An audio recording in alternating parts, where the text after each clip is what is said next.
The news day continues here in One News Now. I'm Diego Castro. The fishing ban in Pola, Oriental, Mindoro has been lifted. Governor Bons Dolor made the announcement on social media, adding that all water activities in the municipality are also allowed again. Recall that an oil spill affected the province and other neighboring areas in February of this year. Pola is the last town in Oriental Mindoro to lift its fishing ban over a month after authorities declared the oil spill cleanup complete. According to the Oriental Mindoro provincial government, the Fisheries Bureau has declared that oil and grease levels in Pola are now within acceptable levels for fishing and boating activities. The Quezon City Police Department assures it is all geared up for the upcoming State of the Nation address. According to the QCPD, most of their forces have been deployed at the House of Representatives, where the SONA will be held. The QCPD clarifies that they are only assisting the Presidential Security Group, which is in charge of safety and protection of the area. Local police also say they have granted 3 applications for permits to hold rallies on Monday. So, sa part ng QCPD, we will always be exercising maximum tolerance as long as they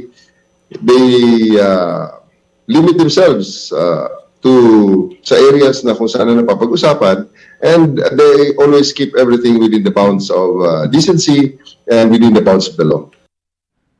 Authorities said rallies will be allowed from the office of the Commission on Human Rights all the way to Tandansora Corner Commonwealth Avenue. But the QCPD is not expecting a crowd of protesters as huge as the previous administrations, based on President Bongbong Marcos's popularity in the 2022 polls. Past administration kasi, hindi naman 32 million ang votes ng presidente. Kaya medyo maraming rallyista noon. Pero sa ngayon, we do not expect na ganun kalaki. I think this is just the second son. This is just the second son of the president. And I think he deserves a break. Magbibigay pa na siya ng first year report niya. May 5 taon pang natitira. So, you know, it may not resound really to people na rallihan ng presidente. Nagsisimula pa nga lang. Meanwhile, bagong alyansang Makabayan or Bayan is gearing up for their People's State of the Nation address to take place at the same time as President Bongbong Marcos's second SONA. The Quezon City LGU has issued a permit for the protest on Thursday. The group is allowed to assemble along Commonwealth Avenue up to Tandansora Avenue from 8 in the morning to noon. Bayan is also preparing their placards and effigies themed Doble Cara. The effigy will be in the shape of a Italiano gold coin with the faces of the president on both sides, one smiling and the other a masked robber. We'll be back with more stories after the break. Keep it here on One News.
You're still watching One News Now. I'm Diego Castro.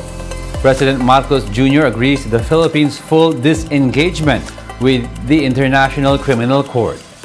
Solicitor General Menardo Guevara said he already discussed the matter with the chief executive.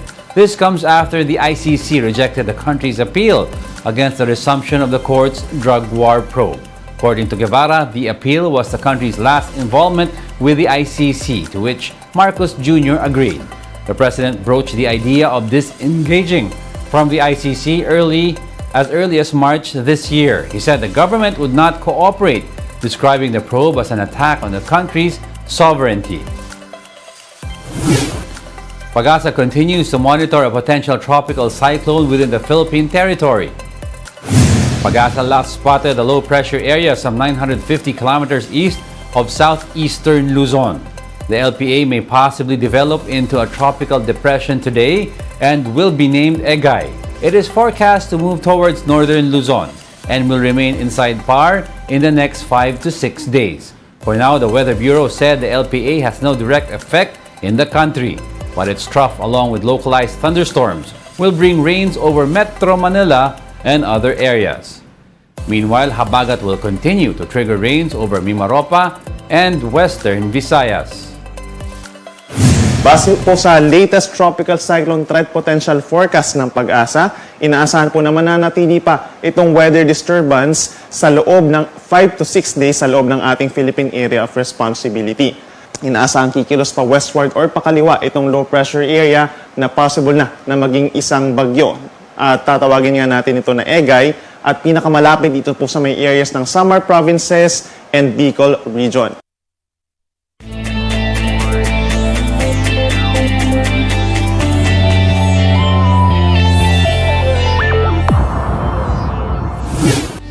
The Philippine women's football team will hit the pitch later today for their much-awaited debut at the FIFA Women's World Cup. The Pinays will open their campaign against 20th-ranked Switzerland at the Forsyth Bar Stadium in Dunedin, New Zealand. This will be the first time that the women's team will play in the World Cup in its 42 years of existence. The country was drawn in Group A, where they will play the Swiss, co-host New Zealand and Norway. The group stages will be a single round-robin format where the top 2 teams progress to the next round. You may catch the Filipinas debut on One Sports and Pilipinas Live at 1 p.m. today. And those are the top stories of the hour. Join us again at 10:30 a.m. as we continue to monitor the day's biggest stories. I'm Diego Castro. We are One News. All sides, all the time.